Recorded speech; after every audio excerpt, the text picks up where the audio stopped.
Javier Milei, ¿dónde está la economía hoy? Bienvenido, señor. Buenas noches. ¿Qué tal? ¿Cómo están? Me parece que estamos frente a una situación muy delicada.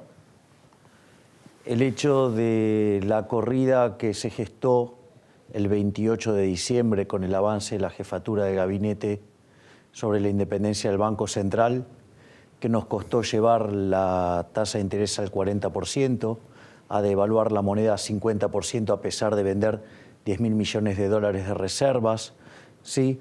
Digamos, esta situación que además implicó una aceleración inflacionaria de más de 10 puntos y que como corolario nos pone a tener que ir al Fondo Monetario Internacional, dejando en evidencia que la estrategia del gradualismo a velocidad tortuga embarazada falló y que ahora hay que hacer el ajuste. Y que lo que hay que entender es que ahora el dilema es un dilema muy fuerte, porque es o hacemos un ajuste y nos bancamos una recesión o vamos a una crisis de órdago. Concretamente el punto es así. ¿Es recesión o crisis de órdago? O crisis de órdago. Esas son las opciones que tenés. ¿Guatemala o Guatepeor? No, bueno, está bien, digamos, ahora llegó el momento. A ver, estos son los costos de las estupideces hechas por los gradualistas. Nos endeudamos 105.000 millones de dólares en el mercado, tenemos que ir a mendigarle 30.000 millones de dólares al Fondo Monetario Internacional. Entonces, ¿qué es lo que pasa? Se nos cortó el financiamiento. Estamos en el medio de una tregua, de una crisis cambiaria, pero la crisis estamos en una tregua. Entonces, sí, de hecho hoy el dólar bajó 24.90, aparecieron oferentes. La gente no sacó los dólares por ahora del banco. Por ahora. Por ahora no hubo corrida bancaria, pero el estrés cambiario está patente. Exactamente. Entonces, hoy, digamos, tenés que hacer el ajuste sí o sí. Ok, se acabó, se cortó el financiamiento de afuera, vas al fondo. Cuando vos haces un ajuste, que el ajuste sea recesivo o expansivo depende que frente al ahorro que implica el ajuste esté acompañado o no de inversión. Bajo la actual situación de incertidumbre no va a haber aumento de la inversión. ¿Qué quiere decir esto? Que va a ser recesivo. Esa recesión que va a ser, o sea, la caída de la actividad va a implicar caída en el empleo, caída en el salario real, aumento de la pobreza, aumento de la indigencia y además aceleración inflacionaria por caída de la demanda de dinero que viene desde el 28 de diciembre del año pasado. Ese es el contexto. O sea, invertir todos los números del segundo semestre del año pasado que le dieron caldo de cultivo al oficialismo para tener la elección que tuvo. Exacto. Y quizás entonces el INDEC esté empezando a despedirse de los datos favorables como hoy, que dijo que la economía creció 1,4 en marzo, menos de lo que muchos pensaban, pero que se contrajo 0,1 de manera desestacionalizada respecto a febrero. Exactamente, con lo cual lo que vas a empezar a ver es, primero porque se había agotado el rebote del gato muerto. ¿Sí? Recordá que el nivel de actividad que mostramos gato muerto. Rebota. El año pasado implicó volver al PBI que teníamos en junio de 2015. Los datos de empleo privado de fin del año pasado son los mismos que agosto del 2015, o sea, fue un rebote, estuvo la caída muy fuerte, los dos primeros, lo que fue el primer semestre del 2016 y de ahí recuperó la economía. Pero en realidad en niveles estamos igual que en el 2015, estamos igual que en el 2011 y en términos per cápita somos 7% más pobres. Esa es la verdadera pintura. ¿7% más pobres que cuándo? Que lo que estábamos en el 2011. Porque tenemos el mismo PBI, pero la población siguió creciendo. Entonces, la realidad es que ahora, digamos, Macri va a tener que sacar chapa de estadista. Macri debería ponerse el traje de Pellegrini, es decir, agarrar y enfrentar los problemas y resolverlos por el bien de la sociedad. Es decir, obviamente que eso no va a ser libre de costo en términos políticos, pero la historia se lo reconocerá. La otra alternativa es que se siga guiando por los incompetentes de Marcos Peña y de Durán Barba y nos lleve a una crisis colosal y que la historia lo recuerde como un político miserable, ¿sí?, que por tratar de conseguir la reelección nos hundió en una bruta crisis. Mientras te escucho, Javier, pienso, Macri dirá, pero es que Marcos Peña y Durán Barba me trajeron hasta donde estoy. Con Marcos Peña y con Durán Barba hice lo que todo el mundo decía que no podía pasar. que yo sea presidente, que gane la elección de medio término. Es un poco enamorarse del instrumento. Es cuando Menem se enamoró de la convertibilidad con Cavallo, o cuando De la Rúa se enamoró de la convertibilidad del 1 a 1 y dijo, no, si salimos de esto, era Duhalde el que planteaba la cesación de pagos y en todo caso la devaluación.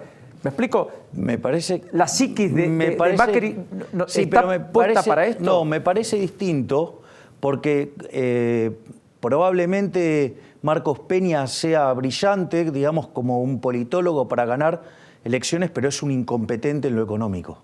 Es decir, él, junto al vendedor de humo keynesiano de Pratt Guy, vendieron esta idea del gradualismo, porque supuestamente había que evitar un ajuste doloroso. ¿Sabías que todos los planes de estabilización de shock del 52 en adelante, salvo el del 59, todos fueron expansivos?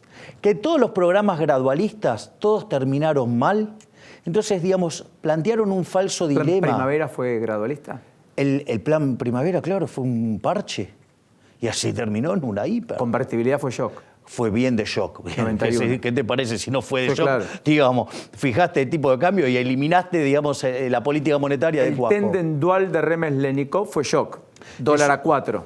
Eso fue shock y mirá después cómo recuperó la economía. Eso, de hecho, fue lo que le permitió toda la recuperación cíclica que disfrutó Kirchner. Ahora, sin hacer nada. Te escucho, Javier, y espero que el que esté del otro lado esté tan atrapado como en mi caso con la conversación, más allá de que estamos hablando de muchas cosas macros, pero tienen impacto en la gente. Te escucho y te digo, bueno, pero Chile hace 30 años que hace más o menos lo mismo. Uruguay no ha tenido los saltos que hemos tenido nosotros. Australia, Finlandia, etcétera.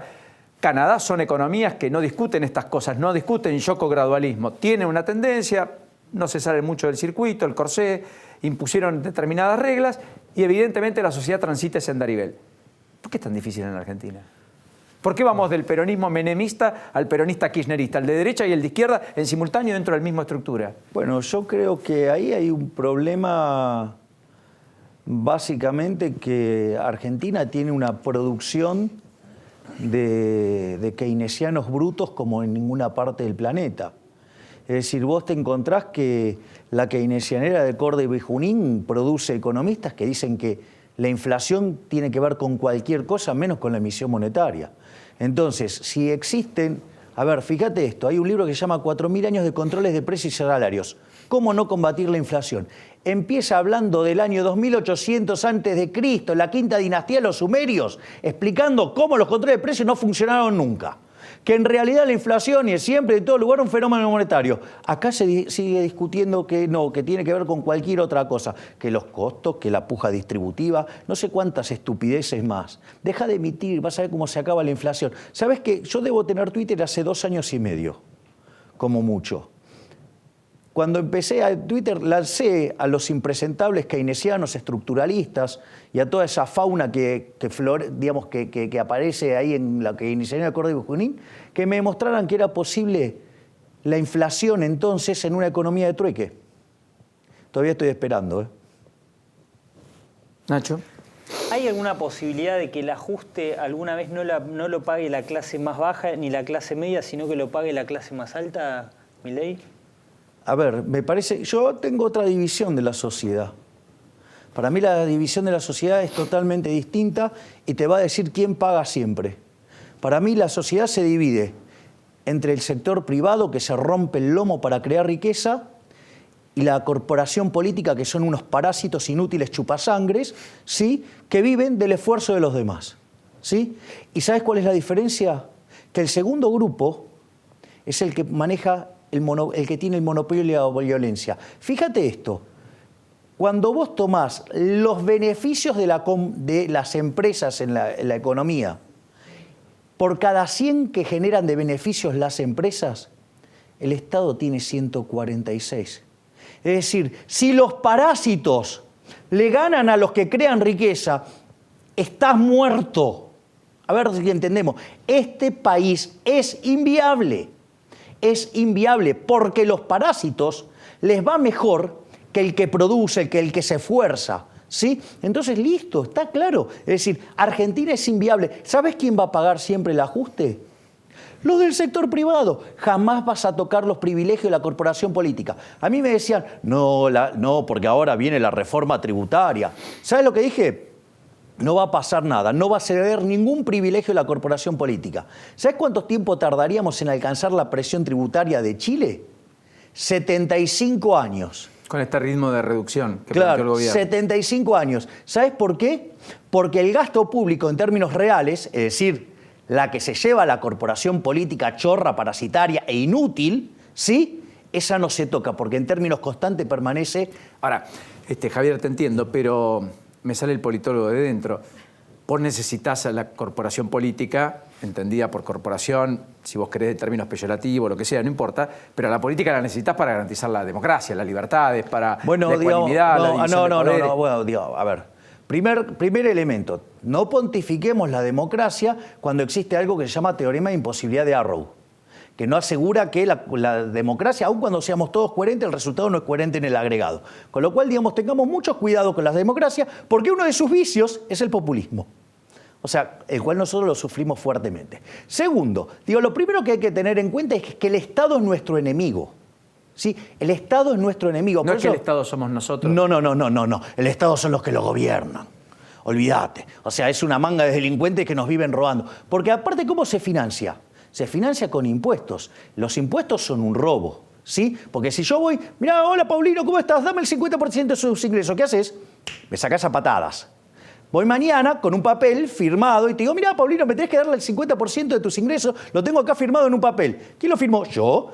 Otra vez me sacás a patada. Mañana vengo con el matón del barrio y digo, Paulino, ¿me das el 50% de tus ingresos? ¿Qué vas a hacer? Me los vas a dar. Eso es equivalente a los impuestos. Te digo, es más, el ladrón vulgar es ética y moralmente superior al político.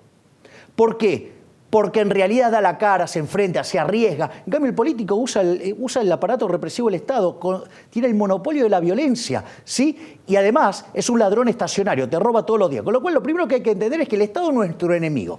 Además que todas las intervenciones del Estado, ya sea la autística, ya sea la binaria, ya sea la triangular, todas generan daños, directos e indirectos, con lo cual todo lo que haga te va a hacer mal. Es más, no existe forma que lo que haga el Estado lo gaste bien. Porque como decía Friedman, vos tenés 4 formas de gastar. Vos podés gastar la tuya o la de otros, en vos o en otros. ¿Cuál es la mejor forma? Que vos gastés la tuya en vos mismo. ¿Por qué? Porque sabés lo que te costó ganarla. Entonces la valorás y sabés en qué gastarla y en qué la querés gastar.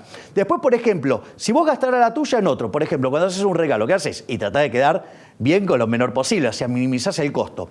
Cuando vos gastás la de otro en vos, dale que va, ¿no? Gastamos de lo lindo, despilfarramos, total es de otro el que paga la cuenta.